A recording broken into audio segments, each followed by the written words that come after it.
Factorisation et racine de polynômes. Théorème de Descartes. Nous avons déjà rencontré les formules littérales ax plus b et aussi ax2 plus bx plus c. Ça s'appelle respectivement polynôme du premier degré en x et polynôme du deuxième degré en x. Et on a aussi appelé ça le trinôme parce qu'il y a trois termes.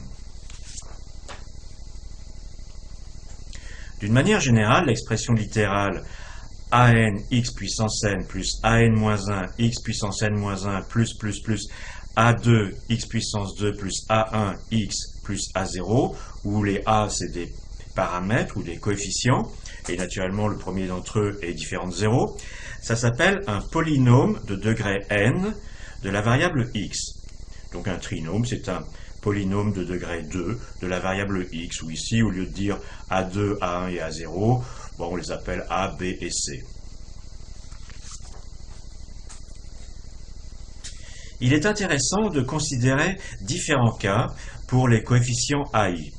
Il y a le cas où tous les AI appartiennent à Z, c'est-à-dire les entiers relatifs. Il y a le cas où tous les AI appartiennent à Q, c'est-à-dire tous les nombres rationnels. Il y a le cas où tous les AI sont les nombres réels quelconques. Et puis il y a même d'autres cas qu'on ne va pas étudier. On peut penser, quant à nous, à des coefficients réels. Quoique la plupart du temps, on va à vrai dire travailler avec des coefficients dans Z. L'ensemble des polynômes se comporte un peu comme l'ensemble des nombres entiers avec les opérations plus et multiplier. On se rappelle la décomposition des nombres entiers en facteurs premiers. Eh bien, les polynômes, ça se factorise aussi. Et les factorisations sont même uniques, de la même manière que les décompositions des nombres entiers en facteurs premiers. Nous n'étudierons pas l'ensemble des propriétés des polynômes à coefficients dans un ensemble donné, Z, Q ou R. C'est un sujet pour le lycée et même après. Mais nous allons étudier un résultat qui est très joli et très simple, le théorème de Descartes. C'est l'un des théorèmes de Descartes qui a démontré énormément de choses dans sa vie. Il a inventé ce qu'on appelle la géométrie analytique en particulier. Alors voici ce que dit le théorème de Descartes. Si P de x est un polynôme et R est une racine de ce polynôme, alors le polynôme peut être factorisé sous la forme P de x égale x moins R fois un autre polynôme. Et ce polynôme Q de x est de degré inférieur à celui de P. Il est même de degré juste moins 1 par rapport à celui de P. On savait évidemment l'inverse, c'est-à-dire que si P de x peut être factorisé sous la forme x moins R fois Q de x, alors forcément P de R est égal à 0. C'est-à-dire que R est une racine de P. C'est la définition d'une racine de P d'un polynôme. C'est si on met R à la place de la variable x, on obtient 0, alors ça s'appelle une racine. Donc le théorème de Descartes est l'autre sens. Voyons un exemple. Alors j'ai fabriqué un polynôme où je me suis débrouillé pour que 4 soit une racine de ce polynôme. 5x2 moins 19x moins 4. Alors, d'après le théorème de Descartes, eh bien 5x2 moins 19x moins 4 peut être écrit sous la forme x moins 4 fois un autre polynôme.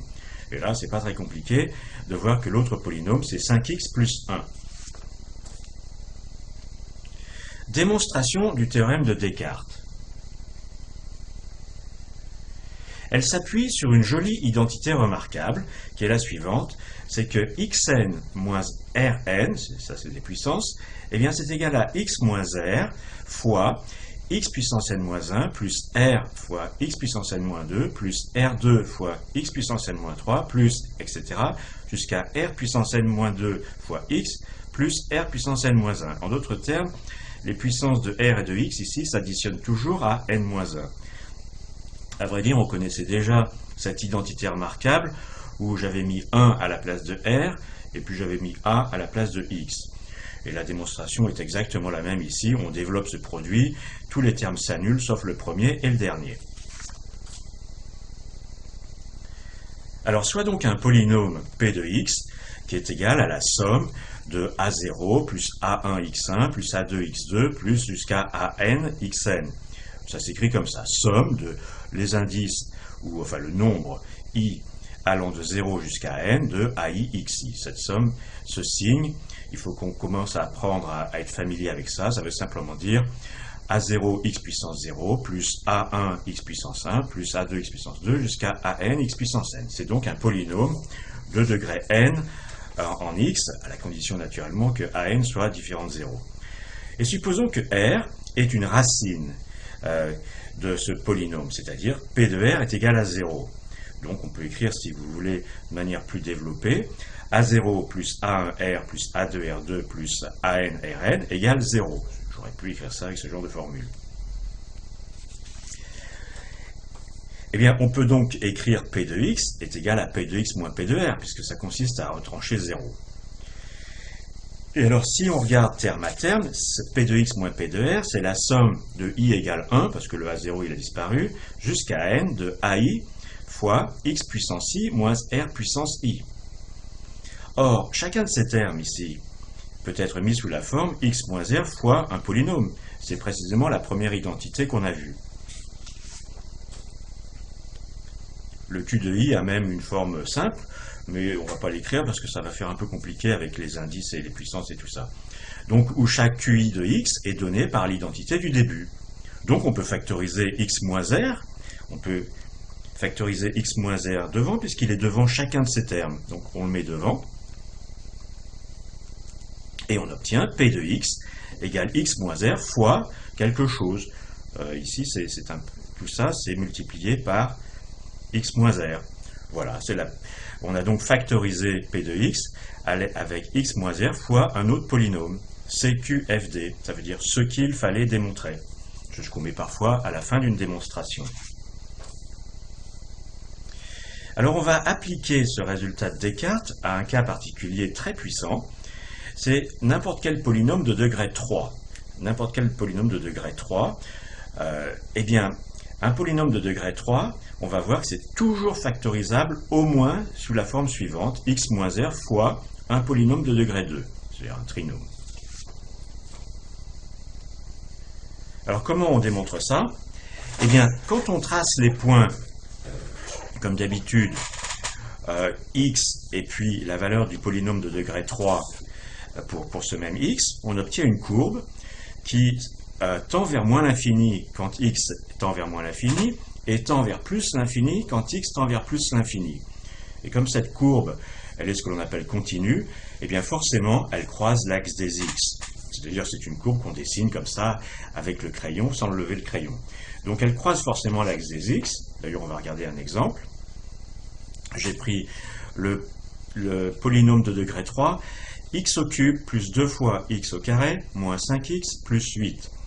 Et donc j'ai dessiné tous les points pour une certaine plage de x de moins 5 à plus 5, où j'ai pour abscisse x, tous les points qui ont pour abscisse x, et pour ordonner ceci.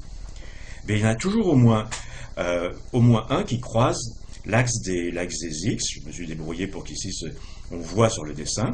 Effectivement, cette courbe, vu qu'elle va vers moins l'infini par là, quand x augmente dans les nombres négatifs, et qu'elle va vers plus l'infini quand x augmente vers les nombres positifs, je devrais dire diminue ici, et bien forcément, quelque part, elle croise l'axe des x. Forcément, quelque part. Peut-être une seule fois, comme sur ce dessin, parfois 3 fois. Si cette courbe était baissée, on aurait 1, 2 et 3. Mais ici, c'est une seule fois. Et de toute façon, c'est forcément au moins une fois. Donc, le polynôme du troisième degré est factorisable parce que on prend x moins la racine. Et ici, la racine, c'est aux alentours de moins 3,8. Donc, j'ai écrit de manière un peu audacieuse. On factorise avec quelque chose qui est à peu près x plus 3,8.